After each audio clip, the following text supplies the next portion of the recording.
Bom dia! Na aula teórica anterior, vocês viram como se classificam os fluidos, lá pela aula do professor Jean. Hoje nós vamos fazer uma aula experimental que será sobre a geometria dos fluidos newtonianos e não newtonianos. E para isso nós vamos ver principalmente dois equipamentos. Na aula de hoje a gente vai relembrar como se trabalha com o copo Ford, que é um copo muito usado na indústria. E agora, iniciando a aula, eu vou falar sobre o reômetro, que é um equipamento que ainda nós não temos no nosso, aqui na UTF, pelo menos não temos no curso de engenharia química, mas que é um equipamento muito utilizado para a determinação de dados reológicos de fluidos newtonianos e também não newtonianos.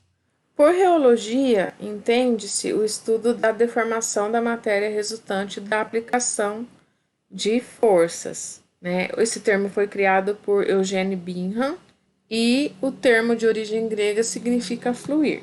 Quando nós fizemos o experimento anterior, que foi o de viscosimetria com o viscosímetro capilar, né, no caso de soluções poliméricas diluídas, a força responsável pelo fluxo dos líquidos no viscosímetro capilar era a gravidade. Quando nós utilizamos um reômetro, nós temos um motor que gera essa força, que é aplicada num fluido. E qual que é a importância da reologia? Então é muito importante nós sabermos como que o material vai fluir sob a aplicação de uma determinada tensão.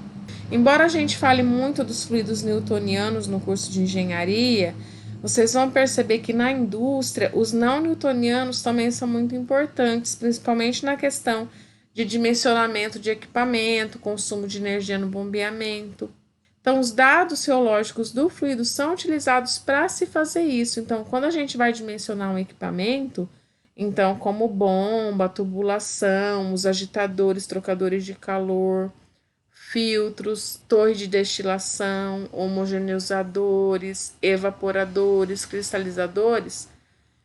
Para tudo isso é importante conhecer os dados geológicos do fluido que vai ser processado. Na indústria de combustível, por exemplo, o conhecimento do comportamento geológico do material, né, do caldo de cana, é importante até mesmo para o projeto, né, dos equipamentos. Então, é possível fazer o dimensionamento, né, calcular o consumo de energia, por exemplo, num bombeamento. O processamento dos materiais também, né, depende de dados geológicos. Então, possivelmente a viscosidade, né, os parâmetros geológicos são os mais importantes para serem considerados, né, nas operações unitárias. E deve ser adequado para garantir o bom desempenho do processo. Também são dados importantes para a caracterização de um produto, para o controle de qualidade, consequentemente. Por exemplo, uma tinta de cabelo, a gente não quer que ela seja pouco viscosa, senão vai escorrer por toda a pele, vai manchar o nosso rosto. Então, ela tem que ter uma viscosidade ideal que fique fixa, né? Que ela consiga parar no cabelo, mas ao mesmo tempo que permita se espalhar no fio de maneira razoavelmente fácil.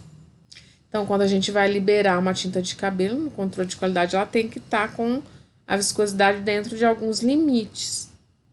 O entendimento e o controle das propriedades reológicas também, né, é de fundamental importância para fabricar, para manusear os materiais, né? Então, se eu penso em borracha, em plástico, alimento, cosmético, tinta, óleos lubrificantes, para eu poder manusear isso da melhor maneira, né, eu tenho que entender essas propriedades reológicas.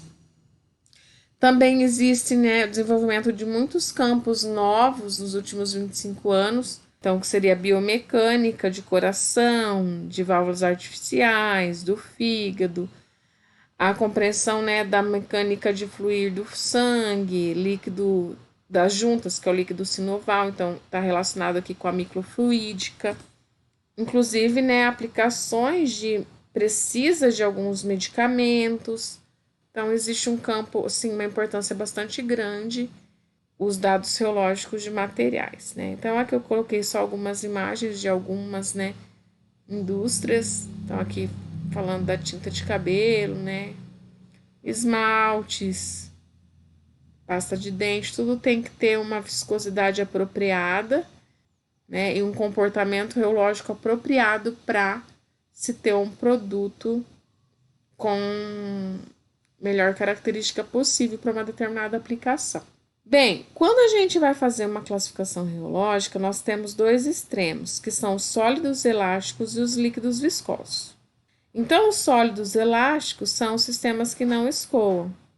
Eles se deformam? Sim, mas a deformação é reversível, né? Então, eles seguem a lei de Hooke da elasticidade, tá? Aqui nós temos o E, que é a módulo de elasticidade, e a gente sabe, então, que a deformação, ela é diretamente proporcional à força que a gente aplica. Se a gente pensar no elástico mesmo, né, que a gente coloca numa roupa, o elástico a gente aplica uma força, ele se deforma, a gente só deixa de aplicar força, ele retorna a sua característica inicial, a sua configuração inicial.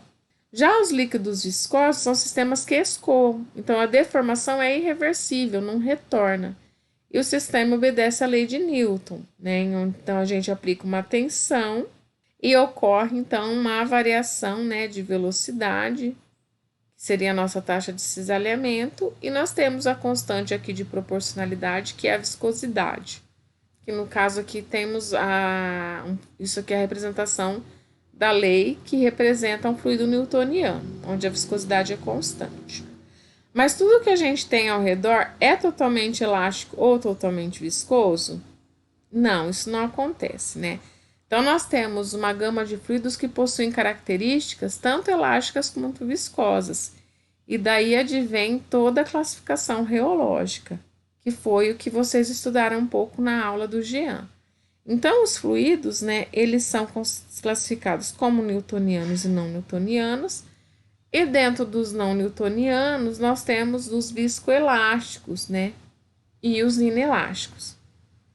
Então, vocês podem considerar tanto um quanto o outro. E aqui nós temos dentro desses fluidos a classificação, né, de como dependentes do tempo e outros como independentes de tempo. Então, em alguns fluidos, a viscosidade depende da tensão aplicada ou do tempo da aplicação.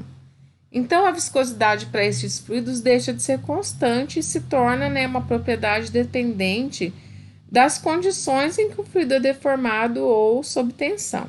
Então, nesse caso, a gente fala que a viscosidade passa a ser denominada de viscosidade aparente. Então, nós temos aqui, né, os fluidos dependentes do tempo, que são os xixotrópicos e os reopéticos, e os independentes do tempo, onde nós temos os pseudoplásticos dilatantes e os plásticos de Bingham. Além desses, ainda existem alguns outros tipos de fluido. Eu coloquei aqui só os que eu considero mais importantes que vocês conheçam.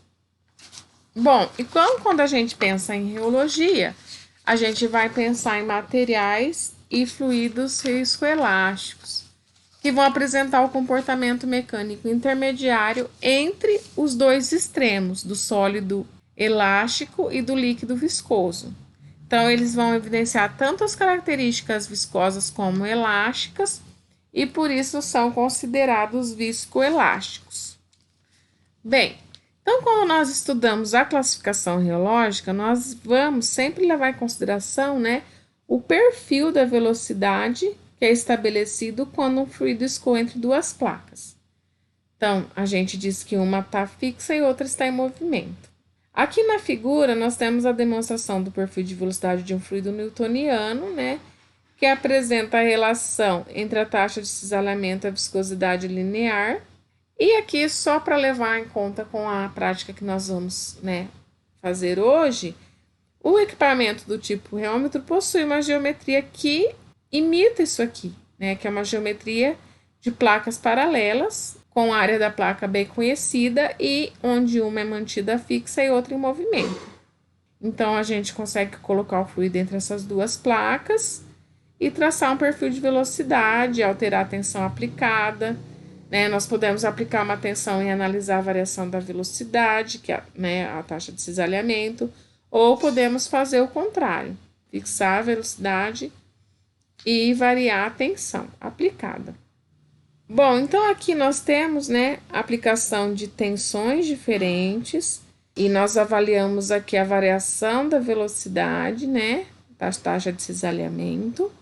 Então, nós também podemos, como eu tinha dito, fixar a taxa e variar a tensão. E como que nós extraímos a viscosidade dessa curva? Então, se a gente analisar a equação, né, anterior de Newton, onde nós temos a tensão em função da taxa, nós temos que a viscosidade, né, é uma constante aqui de proporcionalidade. Então, a viscosidade seria o coeficiente angular da reta, que é um valor constante. O coeficiente angular aqui é constante. Então, no caso dos fluidos newtonianos, eles apresentam a viscosidade constante, independentemente, né, da tensão aplicada ou da velocidade de cisalhamento. Bom, então aqui nós temos um resumo disso. Os líquidos newtonianos, então, seguem, né, a lei de Newton, apresentam viscosidade constante, enquanto os demais fluidos não newtonianos, a gente percebe que a relação entre a taxa e a tensão de cisalhamento não é constante. Isso está representado nessas curvas de fluxo. Então, a gente pode analisar para 3 tipos de fluidos, o newtoniano, pseudoplástico e os dilatantes.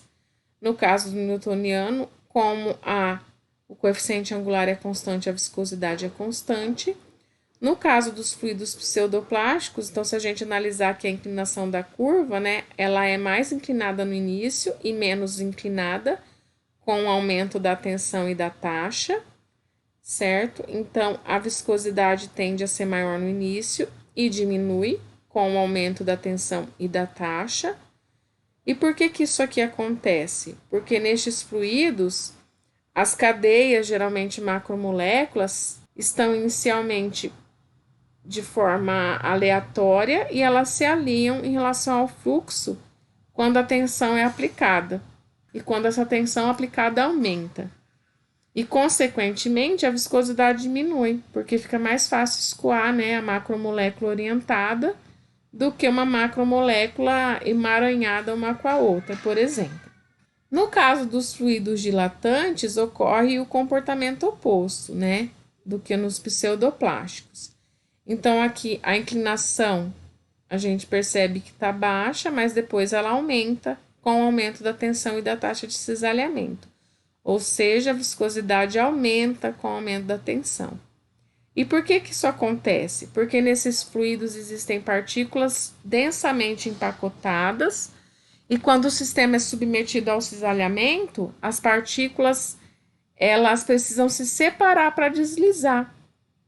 Então, ocorre um aumento global do volume por essas partículas, e à medida que as tensões aumentam, as partículas passam a interagir de novo entre si, aumentando a viscosidade do fluido.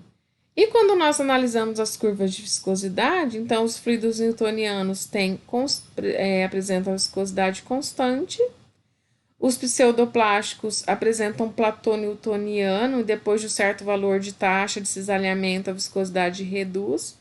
E os fluidos dilatantes têm o oposto, também tem um platô newtoniano e a viscosidade aumenta com o aumento da taxa de cisalhamento. E para traçar essas curvas de fluxo de viscosidade, então é necessário nós termos um equipamento chamado reômetro. Aqui nós temos um exemplo, né, de reômetro da RAC, que é o Reostress 1.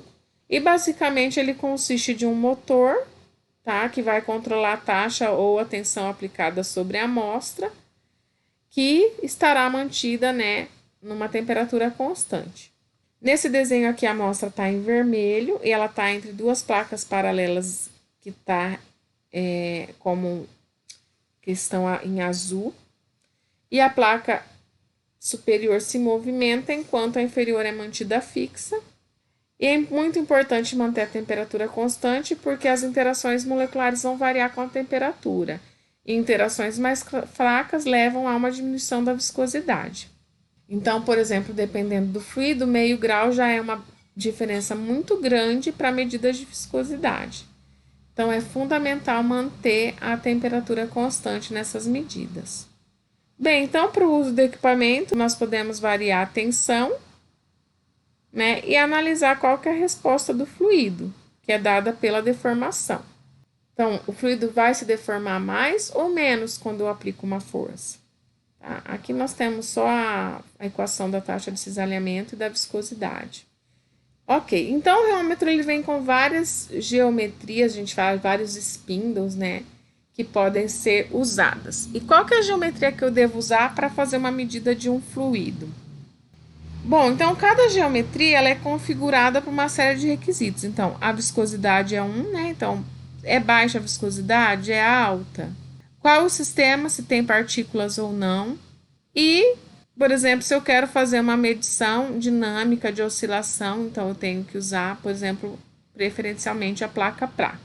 No caso de dúvidas, a gente pode analisar também a questão do erro experimental. O erro embutido nas medidas pode ser muito grande, mas se a gente aumentar a área superficial, por exemplo, nós diminuímos o erro experimental. Então, um cilindro tem uma área superficial grande, pode ser mais interessante que outras geometrias. E dentro de uma mesma geometria, conforme aumenta a área, também diminui esse erro. Isso pode ajudar a gente a escolher a geometria do rotor que a gente quer usar.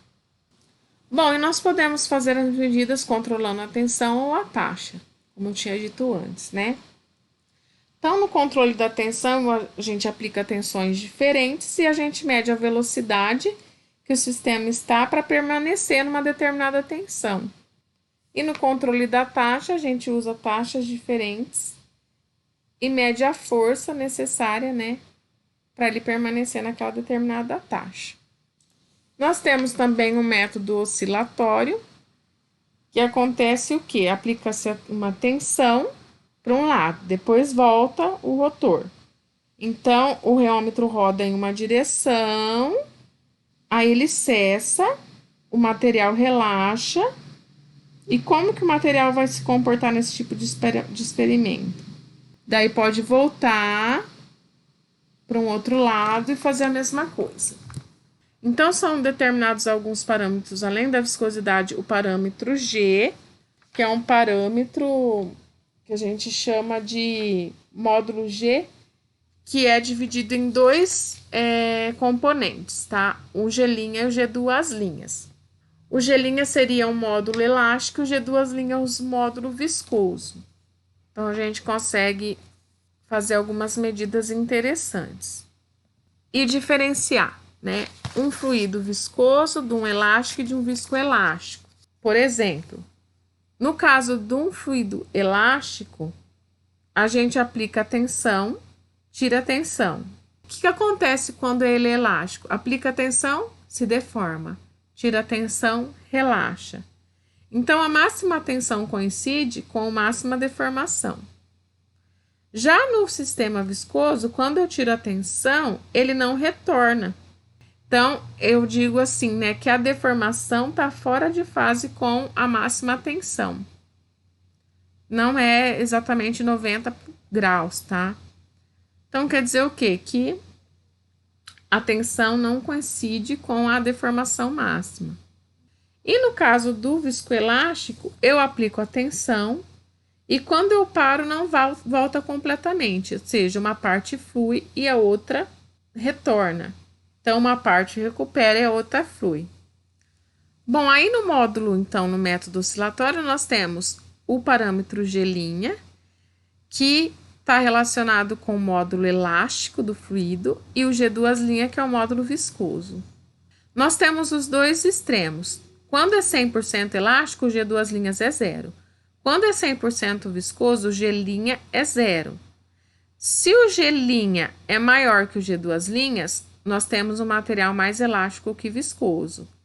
Se o G duas linhas é maior que o G', nós temos um material mais viscoso do que elástico. E nós temos aqui, né, que a tangente da deformação é a G duas linhas sobre G'. O que é importante quando a gente usa o método oscilatório? O tempo. Por exemplo, se a gente for... Tem algum sentido a gente medir viscosidade pelo método oscilatório para água e glicerina? Não, não tem. Porque a viscosidade não vai variar. Porque esses fluidos são newtonianos. Então, nós não vamos ter uma viscosidade variando. Quando nós analisamos um fluido que molecularmente possui essa configuração, então, como exemplo, um polímero, uma solução polimérica, então a gente consegue ver as macromoléculas emaranhadas. Se a gente olhar no gráfico, em baixa frequência, o G duas linhas é maior que o G'. Então, o que quer dizer? Que está em baixa frequência, ele está escoando mais do que mantendo o separado. Então, o G duas linhas, que é o nosso módulo viscoso, é superior ao elástico. Então, ele está escoando mais. Então, por que isso acontece? Porque em baixa frequência ele tem tempo para relaxar e escoar. A partir de uma determinada frequência alta, o tempo é muito rápido, né? Então as placas vão e voltam com frequência muito rápida. Não há mais tempo do fluido relaxar e escoar. Então o que acontece? O módulo viscoso o módulo elástico, ele é maior que o viscoso, devido a isso. Então, é muito importante fazer essa varredura, né, de frequência para sistemas não reticulados. No caso de sistemas reticulados, olha o que acontece. A reticulação é feita, né, por ligações químicas. Então, é o caso de um gel que não consegue relaxar, tá? Porque tá ligada às cadeias. Então, o que acontece aqui? Quando a gente faz determinação de G' e duas linhas, o G' ele é muito maior do que o G duas linhas, por toda a varredura aqui, né, de frequência. Porque ele permanece mais no estado, né, sólido do que no estado líquido. Ou seja, é mais elástico, um sólido elástico do que um fluido viscoso. Não consegue fluir devido à reticulação química. Bem, no experimento de hoje, o que nós vamos fazer? Então, eu apresentei, assim, basicamente, né, o reômetro e as geometrias dele. Nós vamos medir curvas de fluxo com aquele reômetro que estava no slide para água, glicerina e uma solução polimérica de álcool polivinílico 8% concentrado em água e ketchup. Esses dados eu vou passar pronto para vocês. Nós vamos fazer a reologia oscilatória para variar G' e duas linhas com a frequência para soluções de PVA, PVA com borato e ketchup. O PVA com borato, quando a gente usa o borato no PVA, ocorre a reticulação química. Então, a gente chega num sistema assim. E depois nós vamos usar os dados reológicos para calcular o escoamento do ketchup por uma embalagem. Então, vocês vão determinar. Então, nós temos aqui uma embalagem de ketchup com uma determinada altura de fluido, comprimento e diâmetro do bico.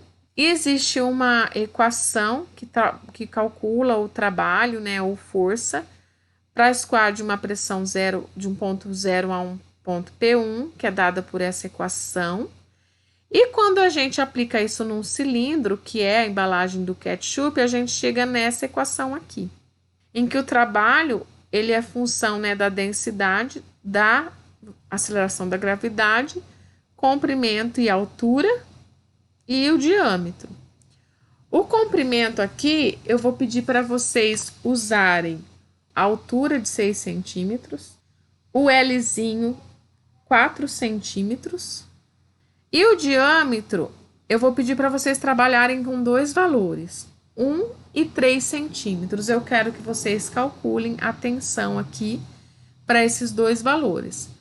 Pelas curvas, depois vocês também vão encontrar um valor de tensão e vão relacionar com os valores que vocês calcularam aqui. Para saber se no diâmetro 1 e no diâmetro 3, se ocorre ou não o escoamento do ketchup pela embalagem.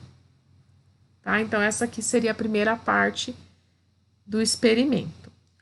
Na parte 2, vocês vão ver, né, que a gente fez alguns experimentos usando o copo Ford, mudando o orifício. Aqui não é copo 4 Ford, 4 é quando se usa o orifício 4. Mas existe toda, né, a geometria do copo, né, os orifícios, as constantes para cada orifício. A gente vai passar esses dados para vocês. E vocês vão calcular o quê? Então, vocês vão conhecer o copo Ford, as particularidades dele, então, como manusear, como fazer a limpeza.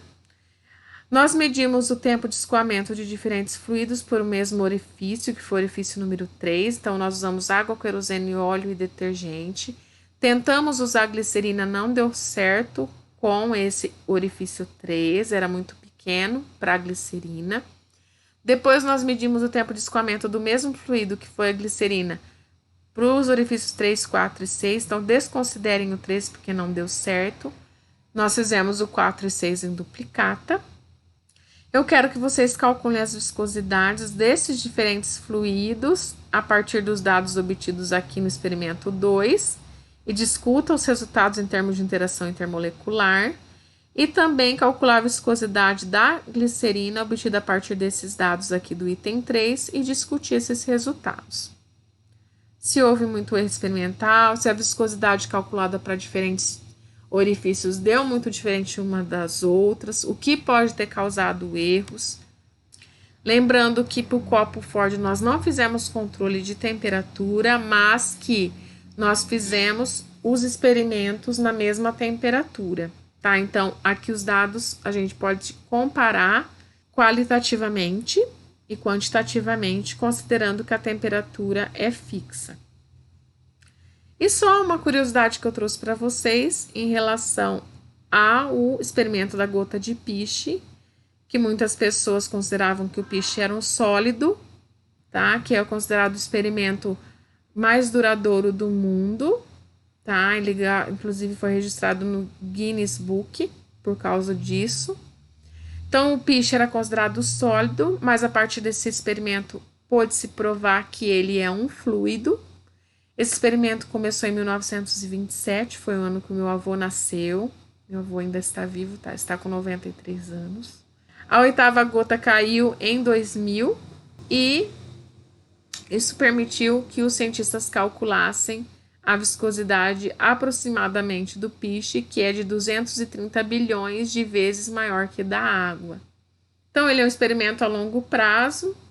O piche, para quem não sabe, é um conjunto de materiais viscosos, né? Então, o betume, como ele é chamado como betume, que foi o betume também pode ser derivado de materiais orgânicos, como aquela resina que sai de algumas árvores. A Arca de Noé, né, foi betumada para não afundar. Então, todas as frestas das madeiras foi passado betume. Não se sabe se de origem vegetal ou se de origem animal, como é o caso da decomposição de alguns materiais orgânicos que levam à formação do petróleo, do piche. Então, é uma curiosidade. Qualquer dúvida, temos P-Aluno. Esse experimento vocês vão ter 2 semanas para fazer, porque essa primeira semana, na próxima terça-feira, vocês têm uma apresentação para fazer para a professora. A professora deixou lá no Moodle uma atividade sobre tensão superficial, que vai ser o próximo conteúdo que nós vamos aprender. Tá, mas eu vou usar aqui a metodologia ativa de sala invertida para que vocês estudem o capítulo que eu deixei disponível e apresentem em grupo sobre as medidas de tensão superficial. Então, olhem lá. Tem pouco conteúdo para ser estudado para vocês fazerem a apresentação. Cada método, no máximo, vai levar 1 ou 2 folhas para ler, só que vocês têm que entender o desenvolvimento, explicar o desenvolvimento das equações para a sala, para as outras turmas, para os outros grupos. Bom, eu desejo então boa atividade a todos. Fiquem com Deus e até a próxima aula.